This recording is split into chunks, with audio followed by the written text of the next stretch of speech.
Welcome to this episode of Spiritual Resilience and Developing Your Personal Power Through Awareness. As all of you know, it's been a while since I put out any information with regard to this workshop. And I've just mostly been putting out emergency podcasts, videos for just how to get through the initial panic and anxiety. Because there's been so much information floating around about what this thing is, where it comes from, who's to blame, everything from conspiracy theories to, I'm sure you have all seen everything that's floating around. So giving you more information to process didn't feel like something that would be empowering to you. Because in the end, that's really what I'm interested in doing, is empowering you to turn inward and listen to your own voice. You can listen to the opinions of others, and when you strengthen your relationship with your inner self, when that relationship becomes really tight and really solid, you start to listen to the opinions of others and you run it by that resonance. And in that resonance, you know whether that is a truth for you or not. One of the prime indicators of whether something is truth or not, I have found, is in someone's need to convince you that what they're saying is true. Which is, again, why I didn't put any information out there. I'm not invested in people believing anything that I have to say. And I'm not interested in adding to the confusion of that.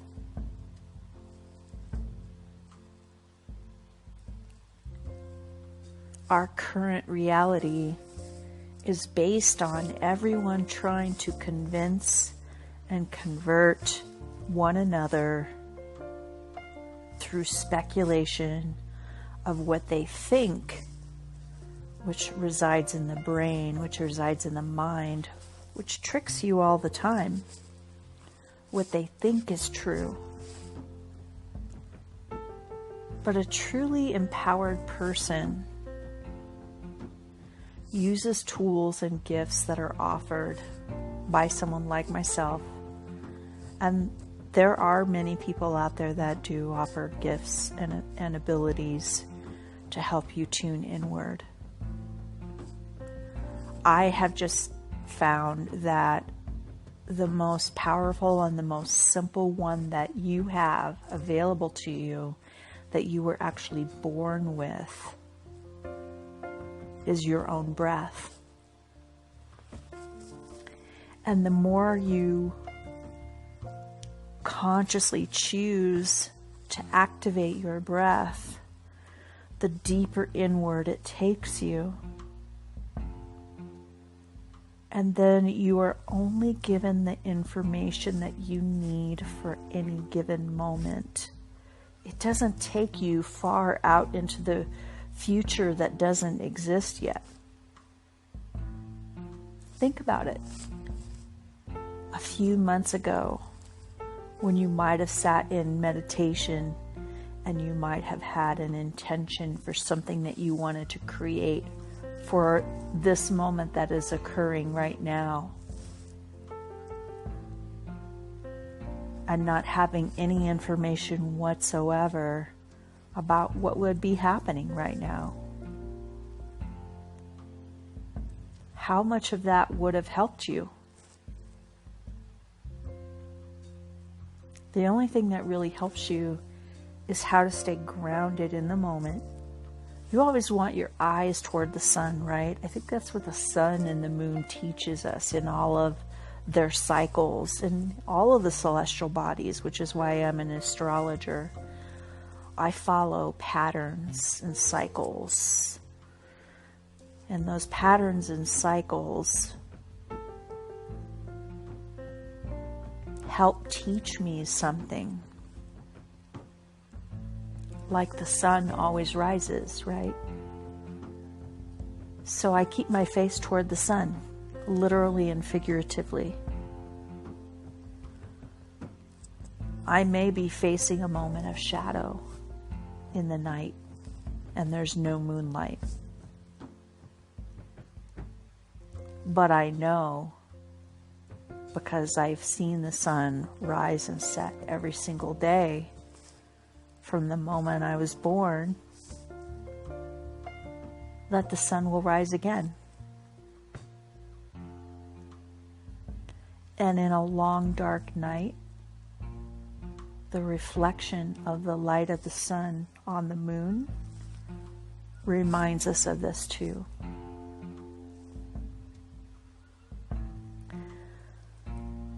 Some of the most powerful times when I have quested in the forest, and most importantly in the desert, when literally there appears to be nothing, no trees, no nothing. It's a different experience. And doing the questing in the desert in the winter months when nighttime is easily 12 hours of darkness.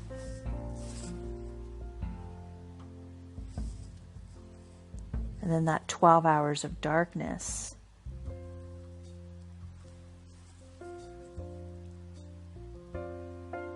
that's a long night. There's no lamps. There's no heat. You may have a fire going, but you got to sleep at some point. So you fall asleep and the fire goes out. You're nice and warm in your sleeping bag, laying on the hard ground. Makes for a long night. But when I woke in the morning, when the light was just beginning to appear, even before you could see the sun, I felt deep and immense gratitude. Because in that darkness, questing alone in the desert, I knew I had people close by so that if there was an emergency situation, I could ask for help. I could call for help. But the point of it was to be isolated just enough to feel that aloneness in the darkness for 12 hours and to do it for 4 or 5 nights straight. I really began to understand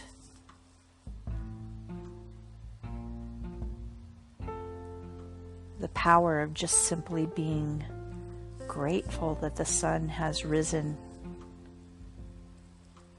and find 1,000,001 ways to be grateful, even in the absence of the most creature comforts.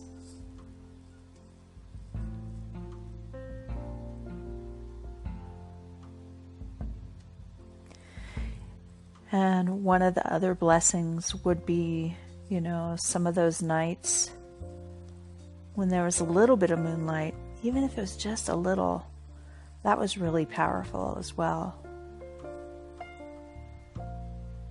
To go from a new moon where it's complete darkness and there's no moonlight to the next night being just even the slightest little sliver of moonlight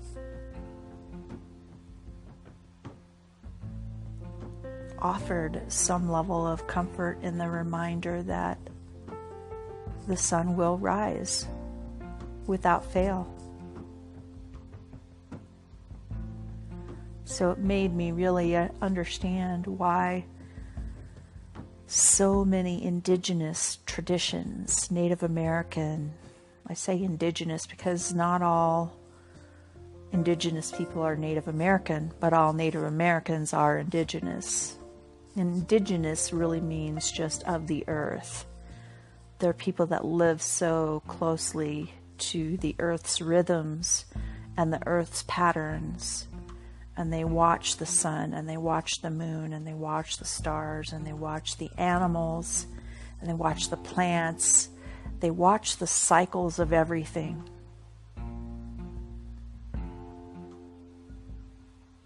This is the basis of how I live my life now. And I'm going to tell you that living in the city, even though I'm more on the outskirts of the city, I'm still somewhat far removed from the cycles of nature.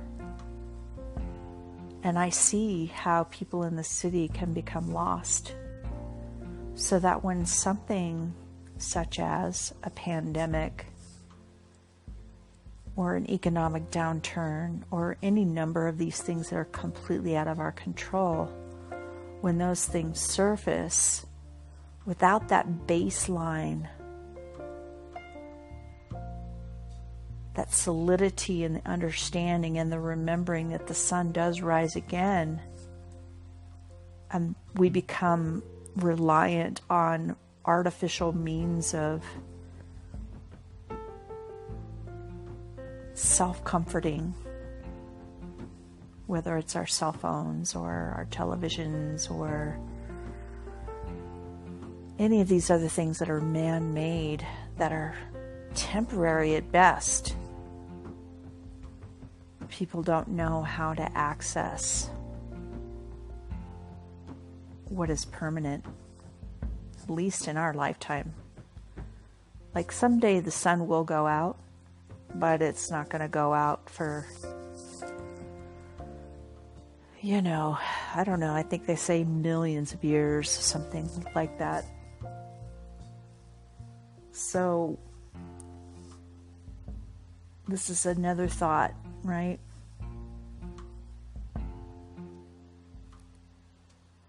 Which brings me to how we lose our personal power.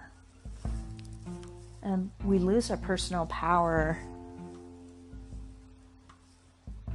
by going too far out into the future and living too much in the past. Because you cannot change the past, no matter what happened, no matter what mistakes you made, no matter what mistakes anybody else made, no matter what has happened to you. And I've had an enormous amount of really terrible things happen to me. And there are people out there that have had far more terrible things happen to them. But here's a truth about the past, is that you can't change it.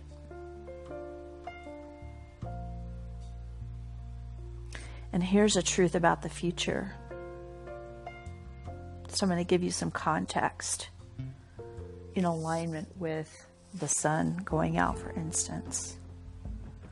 Just to give you an idea how crazy it is to be worried about the future.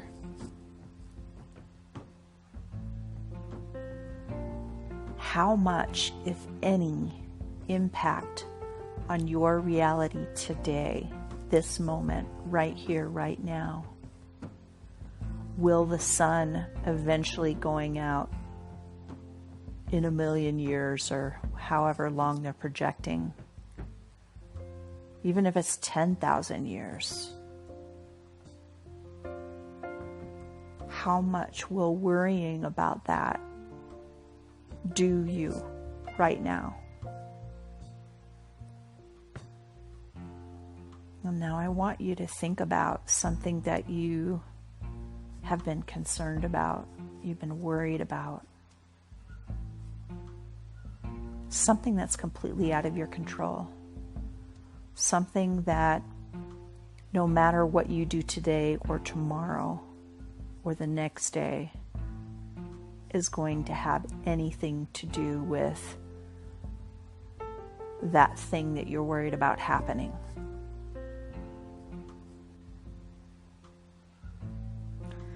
And I want you to put it in the context of the sun going out.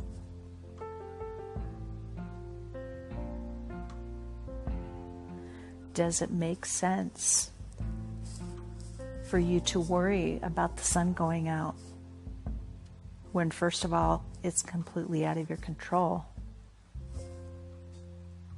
And second of all, it's happening so far into the future that you don't know if anything's going to exist at that point, much less you.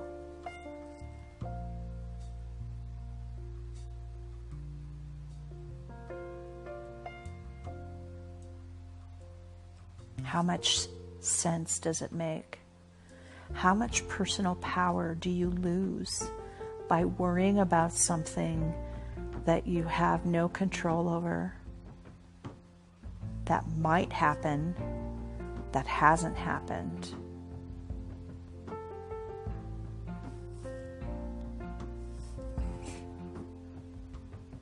That could happen way far into the future.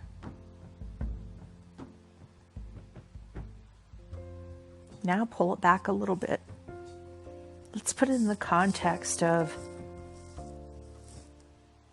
what we have been living through, right? It could be said that a pandemic is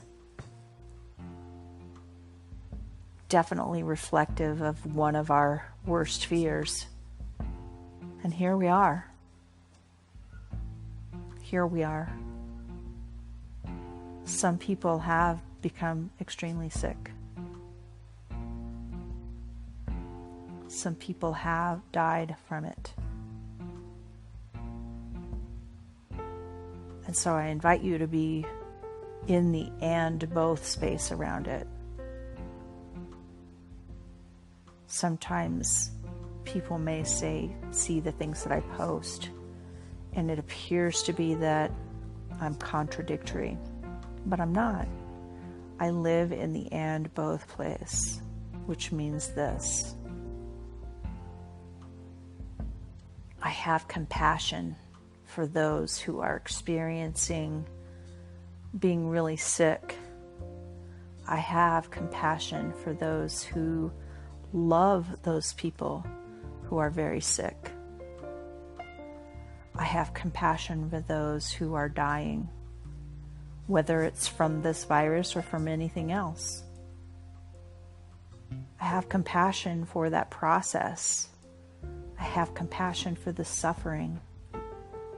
It doesn't mean that I need to lose my humanity in order to not worry about the future.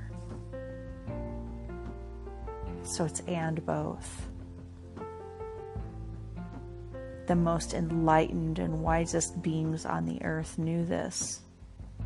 They were completely awake and aware of the temporariness of everything.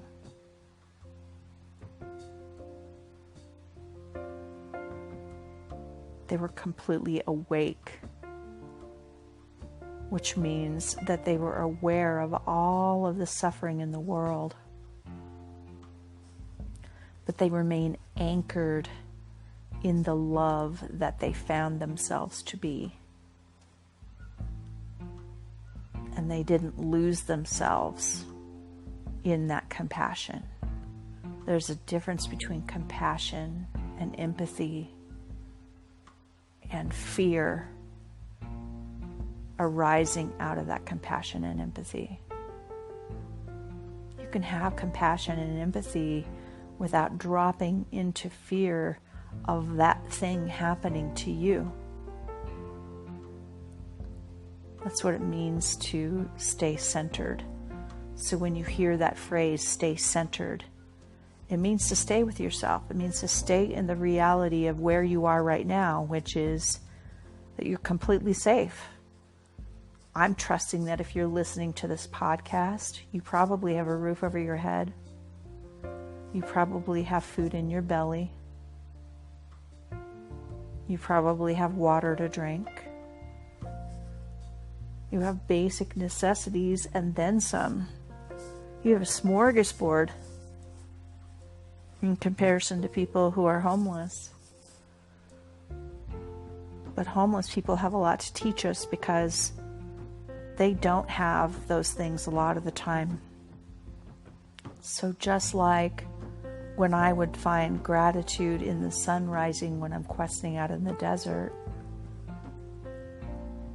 a lot of homeless people, once their minds give way to their anger and rage over feeling like it's not fair for them to be where they are, it doesn't serve them. But if they do happen to get a meal, if they do happen to get a drink of water, if they do happen to get a shower, if they do happen to get a haircut, if they do happen to get any number of things that most of us take for granted on a daily basis, they are dropped down to your knees in gratitude. That is what I have seen.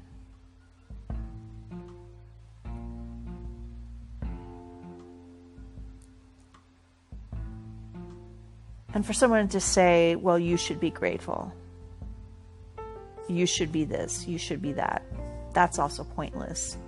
Shaming people for not feeling something that isn't authentic is ridiculous to me. You should feel this way. You should feel that way.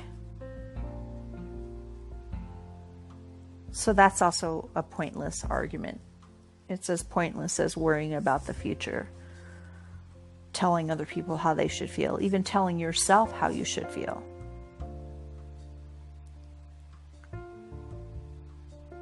But I'd be curious to find out through this pandemic experience how much has effortlessly risen up in you. Have you effortlessly found gratitude by temporarily not having the things that you may have completely taken for granted in the previous weeks? And how much did you really know what was going to happen and when it was going to happen? You know, they've been talking about forever about the probability that we were going to have some type of pandemic, and I have no doubt that it's probably not the first. And it probably won't be the last. But worrying about that doesn't change anything. It doesn't change its potential inevitability, especially because we just don't know when. Any more than we knew when this one was coming. But here we are. Here you are.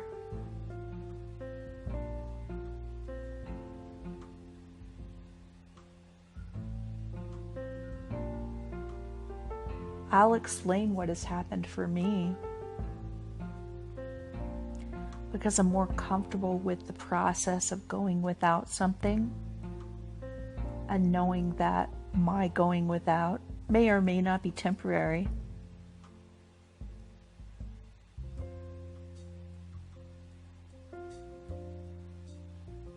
But here's what I found is that unless it's the air that I breathe, like we all know that we can't live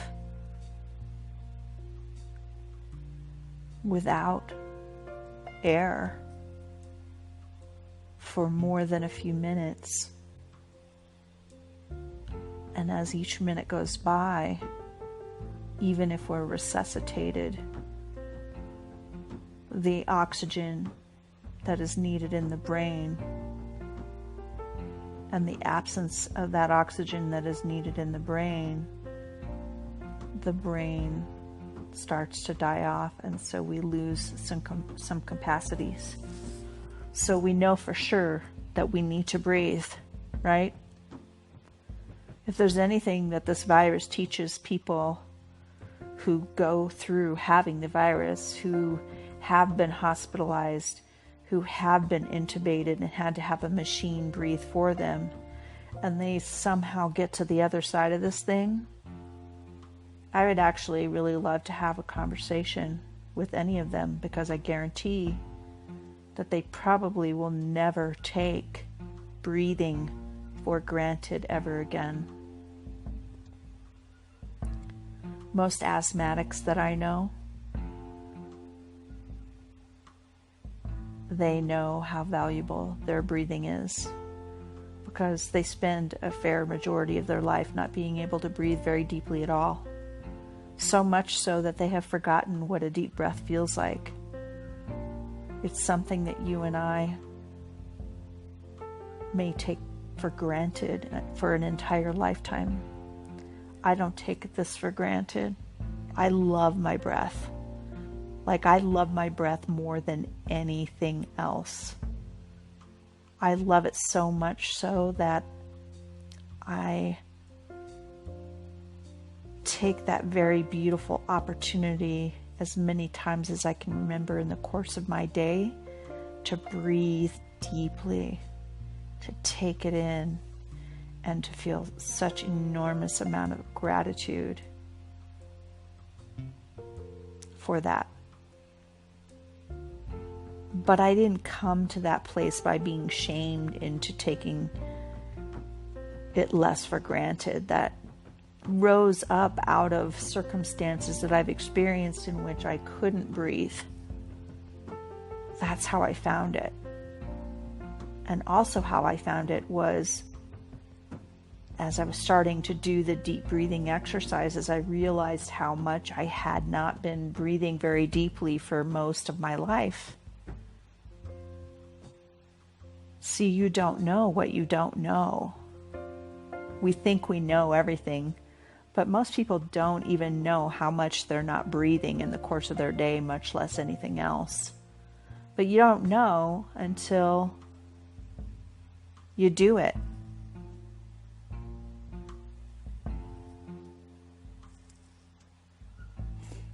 So that person that has survived, and it's my understanding that some people that even survive, they still don't have the same breathing capacity that they had before they were sick.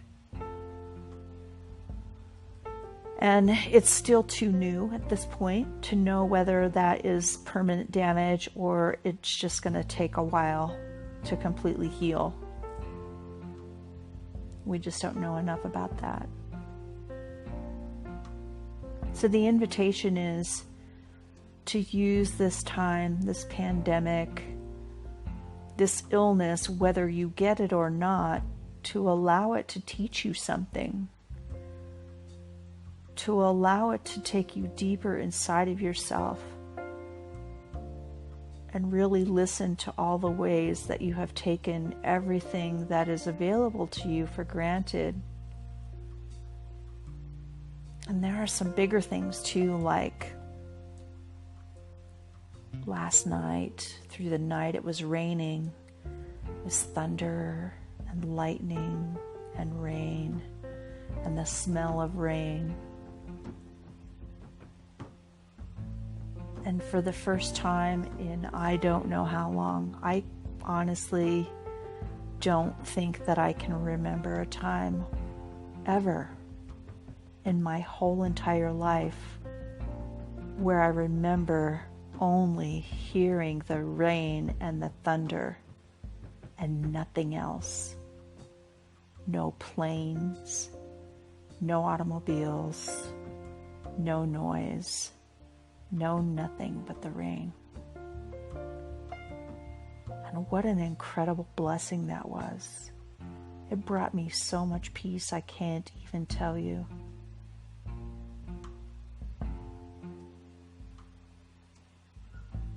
And I understand for some people, one of my students in particular, One of you that's listening to this podcast right now mentioned how they don't like the thunder and the lightning.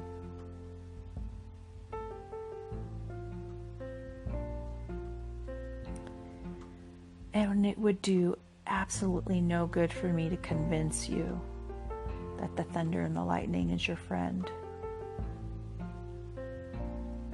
But the next time it rains and there's thunder and lightning, I invite you to just simply be present with your fear and your dislike and any other thoughts you have about that, and just breathe with it. Just be radically present with it. Don't try to distract yourself. Don't try to push it out of your mind. Don't try to do anything. Just breathe with it.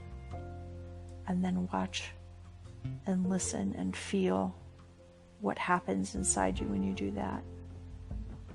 In fact, in that moment, I would really like to see you lay down on the floor and breathe for a solid 30 minutes. Set your timer for 30 minutes and connect your breath.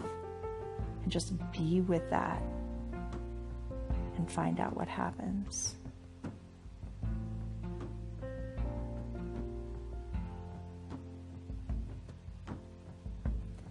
But that's been taken for granted, right? One other realization that I had is that the plants that I have outside, and in fact the grasses and the trees and all of this plant life, for the first time in who knows how long, was receiving rain that wasn't polluted, or at least as polluted as it has been recently. It's the purest it's been in who knows how long. Fully ionized, fully charged by the lightning, fully alive, fully pure, and nutrient rich with nitrogen that is naturally occurring.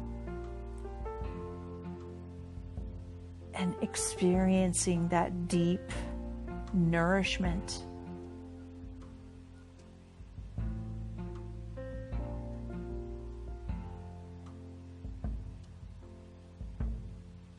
Think about that.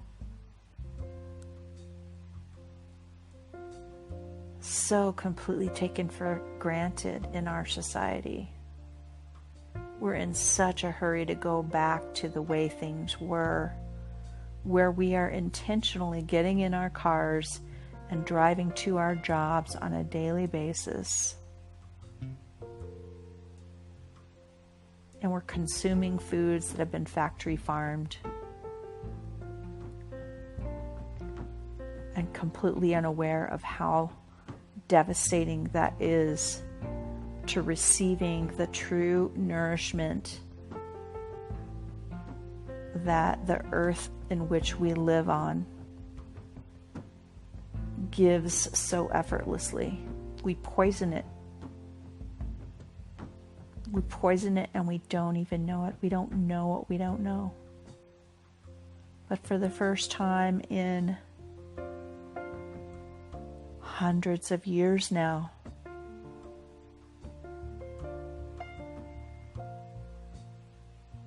it wasn't that way.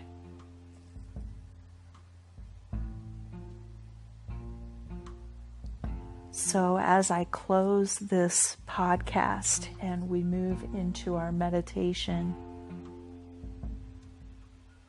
your homework for this week will be to write down all of the awarenesses that may come to you that are a positive manifestation of what this pandemic has given us by forcing us to stay home. Even just temporarily. Just temporarily. What a difference that has made. At the end of your life, or even a year from now, you're not going to miss the month that you missed of going to work. You will recover in some way. You will bounce back. That's the very nature of being resilient. The ability to bounce back from whatever it is that we experience in our lives. That's resilience. When I tell people that I was sexually abused by my own father,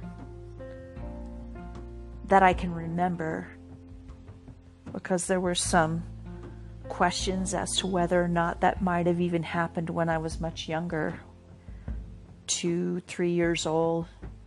As my mom told me, I used to just cry and cry and cry when she would go to the store and leave me with my dad. I don't have any memory. I don't know why I cried. And it's pointless, because it doesn't change anything. Even if that had happened, it would give me a context for understanding my behavior later in my life. And even the degree to which I'm still very cautious around men and very protective of myself around men. Not to the point to where I'm not open, but I know when someone is safe for me and when they aren't. That's what that gift has given me. I literally can feel when I am safe with someone and when I'm not. And the experiences even that I've had as an adult.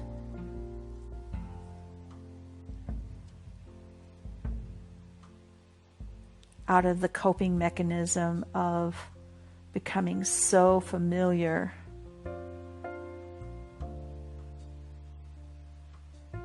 with an environment that actually was not good for me, I became indoctrinated to my own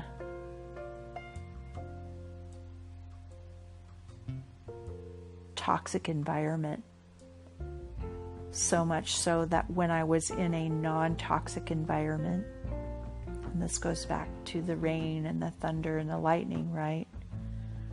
Rain and thunder and lightning is the most nourishing thing that this earth could possibly receive, next to the sunlight. And yet we've developed fears around it. We feel safer with the noise of cars and planes and helicopters and industrialness. We feel safe with that, but we don't feel safe with lightning and thunder. Why is that?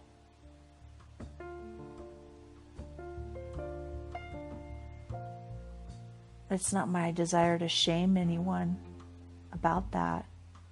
It's my desire to invite you to get curious about that. When did living in a toxic environment feel safer than when something non-toxic yet unfamiliar comes along? We have equated familiarity with safety.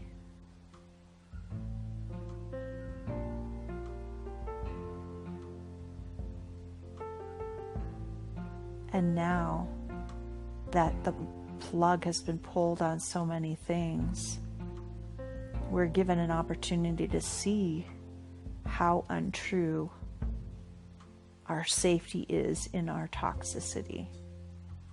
Whether it's pollutants, the food we eat, the air we breathe, the water we drink, or the choice to remain in an environment that is toxic to us.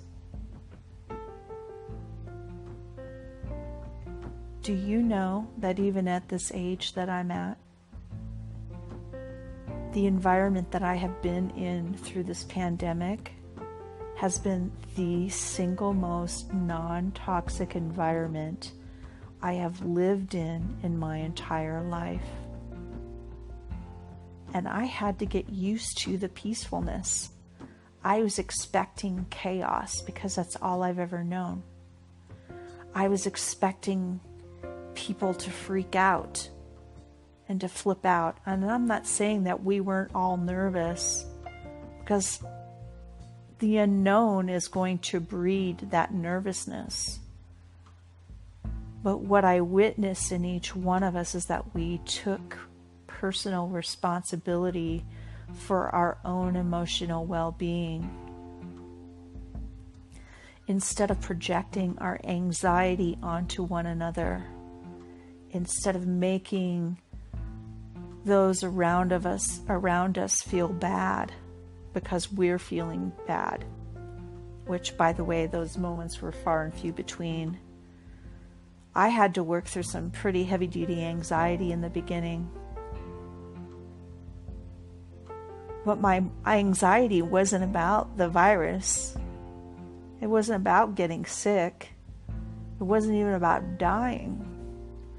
My anxiety was my fear of not being able to contribute monetarily to the wholeness of our existence in this home.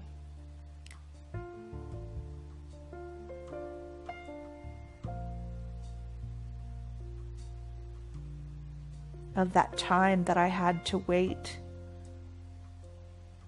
for funds to come in. Was everybody around me going to be okay? And if they weren't okay, were they going to get rid of me? I'm going to feel a little bit of emotion around this because for the most part, I don't remember being in a single relationship in my life where I didn't have that fear of being abandoned because I wasn't enough, or I couldn't give enough, or I couldn't do enough.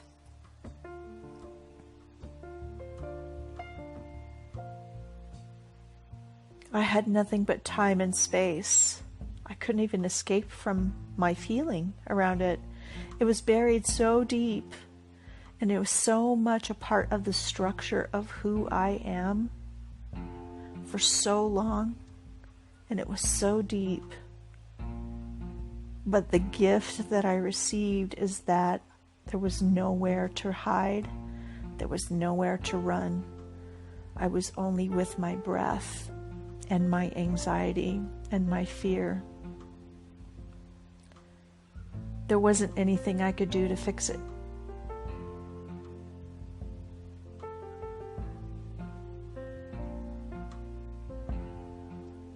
And I just breathed with it. I breathed with it and I breathed through it. And to my shock, no one judged me. No one was cruel to me.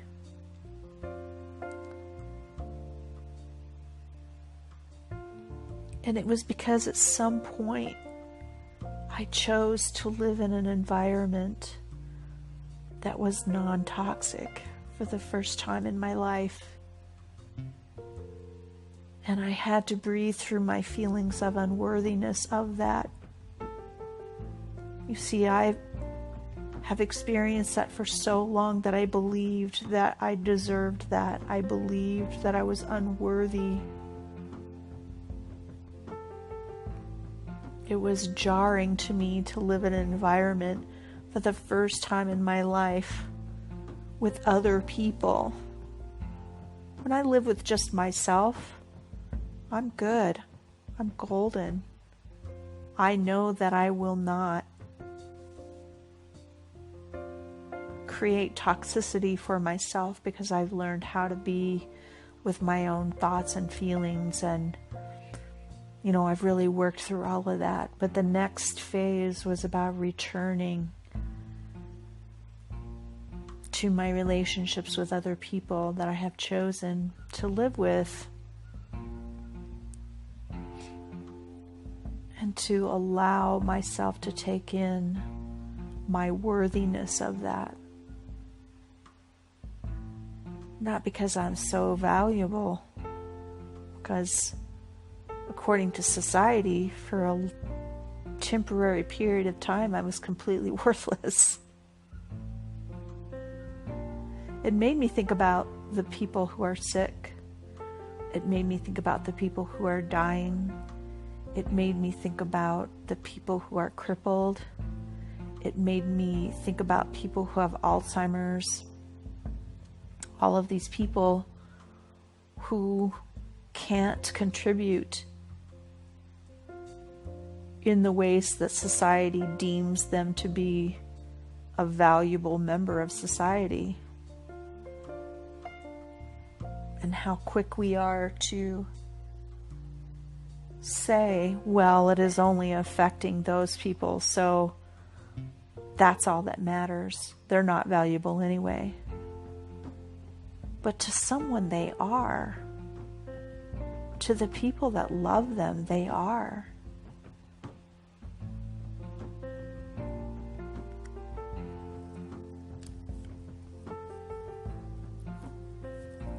And why do we love people? Almost always it's out of a cultivation of our relationship with them. So how does love really arise? Does it arise from the things we do for people?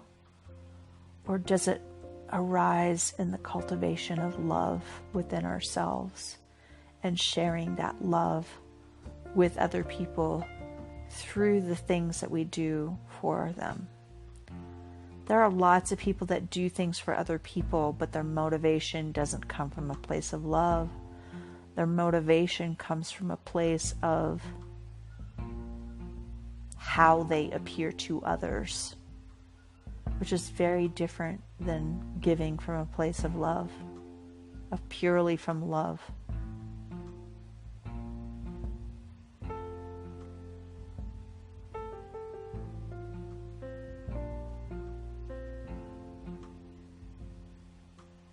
So what do you struggle with in the deep, dark night of your soul? What have you found that you have struggled with the most? Did you breathe with it? Or did you try to distract yourself some more? As I close this segment and we move into our meditation,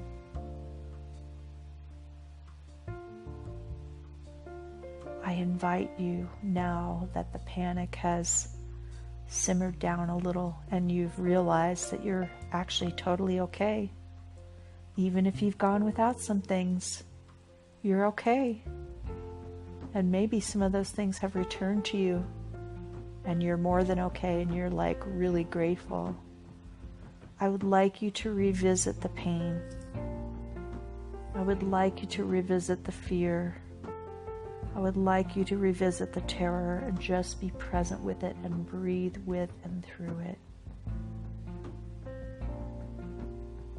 And allow yourself to be transformed into a kinder, gentler, more compassionate and understanding person for the suffering of other people, even if you yourself are not suffering. You suffered enough to know the pain of that.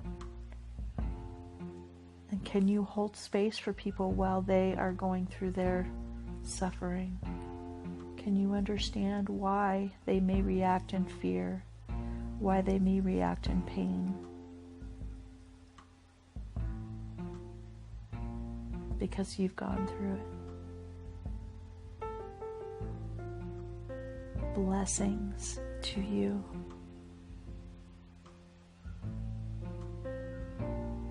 Prepare yourself now to get into a comfortable position. Get a drink of water.